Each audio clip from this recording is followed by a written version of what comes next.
वैसे तो खासकर राजनेताओं के पास कोई खास काम होता नहीं है, लेकिन यकीन मानिए इन दिनों वो व्यस्त बहुत हैं।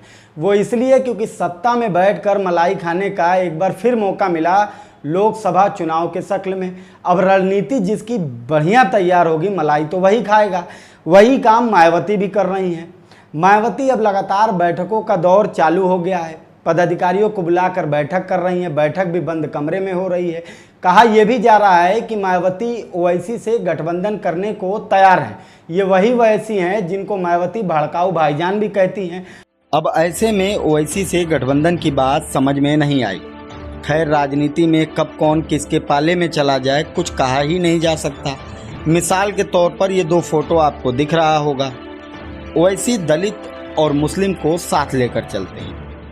ऐसे में अगर ऐसा होता है तो राजनीतिक जानकार बताते हैं कि ये फैसला मायावती के लिए बेहतर साबित नहीं होगा। लोकसभा चुनाव 2024 का रण तैयार हो रहा है।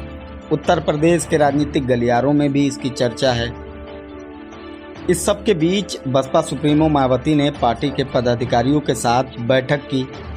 इस बैठक की खासियत ये रही कि ये बैठक बंद कमरे में हुआ और पार्टी में कई बड़े बदलाव किए गए।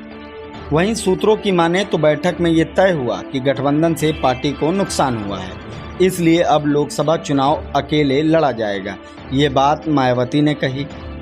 एक दशक पहले लोकसभा चुनाव के मैदान में अकेले उतरने पर शून्य पर निपटने वाली बसपा सुप्रीमो 2024 में कोई कोर कसर छोड़ना नहीं चाहती है।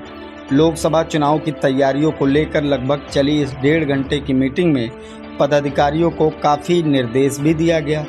उन्हें बताया भी गया कि 2024 को लेकर तैयारी मजबूत करें और उम्मीदवार की लिस्ट बनाएं। इसके साथ ही साथ सावधानी बरतें, छोटे छोटे गांवों में जाएं और जनाधार बढ़ाएं। अब जनाधार बढ़ाने वाली बात मायावती ने क्यों कही?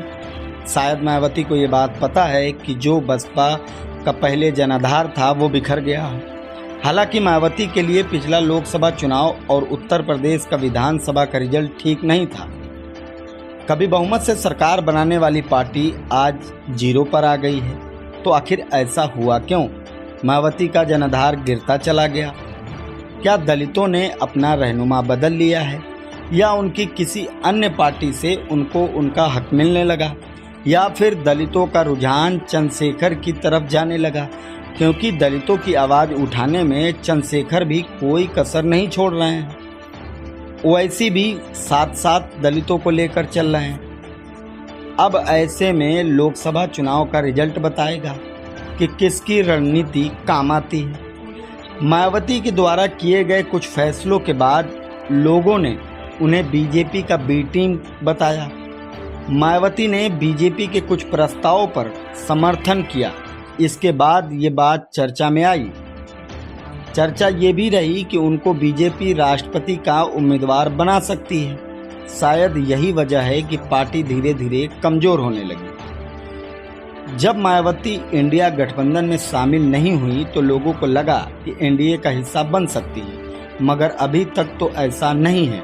मगर कहा जाता है कि राजनीति में कब क्या हो जाए कुछ कहा नहीं जा सकता। शुरुआती दौर में 2 फोटो मैंने आपको दिखाई थी। राजनीतिक जानकारों का ये भी कहना है कि अगर मायावती और ओवैसी साथ चुनाव लड़ते हैं तो इससे सीधा सीधा बीजेपी को फायदा होगा। वो कैसे, इसके लिए आपको देखना पड़ेगा मेरा दूसरा एपिसोड मायावती पार्ट 2।